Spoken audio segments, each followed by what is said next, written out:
안녕하세요. 이번에는 탑의 사주입니다. 수월의 정화예요. 정사일주입니다.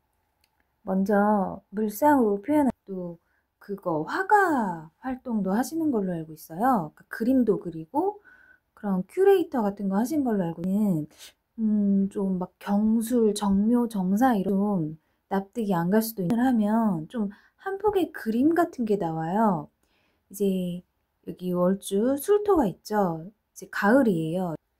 이 연주에 정묘가 있어요. 그러면 이 묘목이 그래도 있기 때문에 작은 꽃 한 송이가 있다고 생각을 하시 용광로로 금을 녹이는 용광로로 볼 것이냐 아니면 이 아름다운 그 이제 운치 달로 볼 것이냐 저는 이제 거기서 결정을 했는데 경금을 녹이는 그런 이제 산업적인 일을 하는 정화로 보지 않았고 초승달로 봤어요.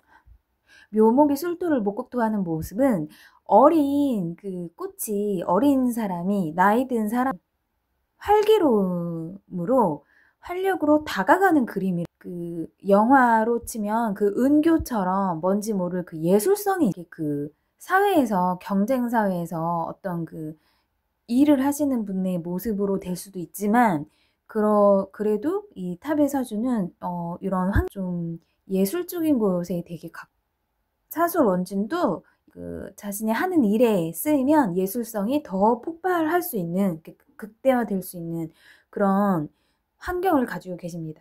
그래서 여기 지금 제가 그린 이 그림 물상을 보세요. 이게 좀 바위돌도 좀 있고 이게 좀 한 폭의 너무 단순한 그림이지만 단순한 물상이지만 그래도 조금 한 폭의 그림 같지 않아요? 여기서 되게 중요한 글씨는 이 경금정제예요. 이거 정화와 경금과 갑목은 하나의 세트라는 거. 네, 그렇게 보셔야 되죠. 이제 갑진년에 올림픽도 있었고 이 정화들이 활약을 꽤 많이 하셨어요. 갑진년한테 이 정화 일관도 있고 능력 발휘 쪽이 아니더라면 개인의 행복도가 그 전 때보다 그 개수로 힘들었었던 개묘년보다는 훨씬 좋아졌을 거예요. 근데 이 정화를 사용해서 이 사주는 이 금을 저는 이렇게 희용한다. 용신이나 희신으로 사용을 한다고 봅니다. 그게 또 이제 대운도 증명을 해주죠. 이렇게 있잖아요. 이때 잘 나왔지. 화를 더 많이 정화가 화기가 더 강해져서 이렇게 그 자신의 그 비겁을 감당해서 금을 녹이는 사주라면 대운이 화운으로 흐르는 거가 좋지만 이 사주는 그게 아니라 좀 거기 화가 더 강해질 필요는 없는 사주예요. 그래서 이제 이분이 이렇게 미오사로 들어오면서 그 운이 이제 많이 하락을 합니다. 그래서 가장 좋았던 최절정의 시기는 이 유금 신금 때 이 시기가 되게 좋습니다. 해서 이 무토가 왔을 때는 더더욱 요 경금은 죄송해요. 이 정화일간은 이제 이 무토까지 와 있기 때문에 이때 무신대운일 때요. 있기 때문에 을목이 아닌 간목이 아주 중요해요. 경술에서 이 경금이 좀 이렇게 굉장히 중요한 글씨거든요. 그러면은 이게 아버지잖아요. 아버지. 예. 그래서 이분의 인생에 있어서는 집안에 아버지가 좀 영향력이 되게 크셨을 걸로 분명히 봅니다. 아빠가 좀 한번 그래서 제가 이분은 아버지가 되게 좀 멋있는 사람? 아버지 분이 좀 잘나셨겠다라는 생각이 딱 들었는데 조금 검색을 해보지 같은 좀 대단한 분인 것 같더라고요. 뭐 외모도 그렇고, 네. 여기 물론 이 묘묘 편에는 엄마도 좋지만, 네. 이거보다는 이 아빠가 이분의 집에 좀 중요한 역할을 많이 하시고, 이 탑이 아버지의 어떤 피드백이나 멘토나 아빠가 멘토라던가 피드백이나 뭐 이런 거를 많이 받았을 걸로 보입니다. 이 정사 일주에 또 이 경금이 자신의 아내이기도 하거든요. 와이프예요. 그런데 이게 이제 이때까지는 운이 이 금이 힘이 있어요. 활동을 하면서 이제 좋은 대운 때, 금 대운 때 이렇게 어떤 성과를 많이 내고 이렇게 잘 나가셔서 화가 이제 그렇게 좋은 게 아닌데 이 금을 너무 많이 극하게 됩니다. 그래서 요 시기 때는 여자 관계에 대한 문제 이런 것도 좀 조심을 하셨어야 되는 건 오징어 게임에서의 그런 역할도 뭐 잘했다라고 볼 수 있지만 이분이 그러면은 단점을 장점으로 이렇게 승화시키는 그런 연기를 하시면 어울리세요. 그래서 이분이 잘 나가던 이거를 찍으셨어요. 타짜2.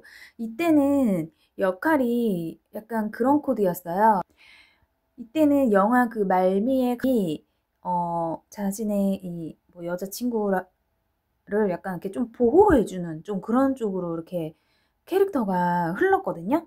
그래서 그때는 그러니까 약한 사람을 좀 보호하는 코드로 역할을 이분이 맡았고, 오징어 게임에서는 반대로 약한 사람을 더 괴롭히는 역할을 맡으셨어요. 그러니까 운이 좋을 때는 전자 역할, 운이 나쁠 때는 후자 역할, 악인 역할을 이제 운이 이렇게 되니까 얘가 너무 녹아버려서 이제 좀 부를 많이 얻기는 어렵더라도, 그러니까 흥행이 보장이 안 된 영화일지라도 역할이 되게 중요해요. 이분 같은 경우는 이 탑의 정사일. 화기가 강한 정화가 진짜 잘하는 게 뭐냐거든요. 을목이 있는데 신금이 있어요. 요렇게 바로 만나면 이게 그림이 이 모든 사주에서 제일 얘 입장에서는 이거를 처리를 해야 되거든요.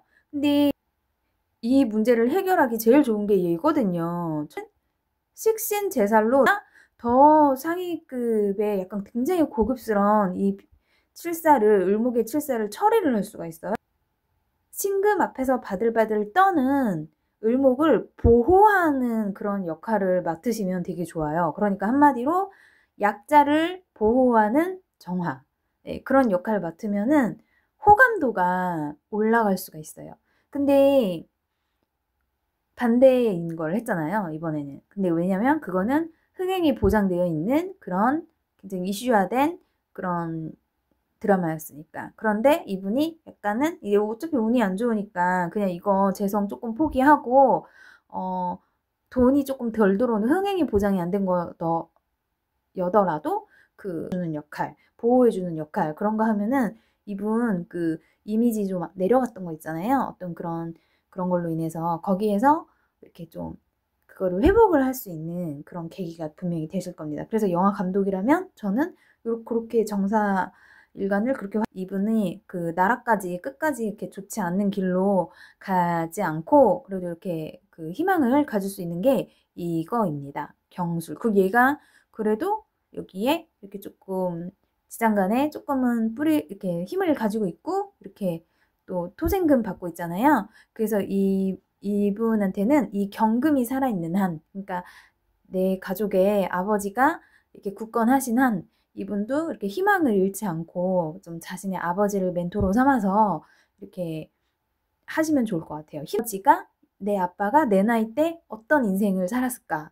어떤 마인드로 세상을 사셔서 자신의 아버지가 하는 행동을 그냥 똑같이 따라하기만 해도 이분은 그래도 평타 이상은 가시지 않을까 생각이 듭니다. 이게 되게 중요하신 대해서 대화를 나눠보면 와, 이분 진짜 그렇게까지 생각을 한단 말이야? 라고 좀 놀랄 수 있는 포인트는 분명히 있을 거예요. 네, 그런 특징이 있는 사주였습니다. 그러면은 탑의 사주는 여기까지 할게요.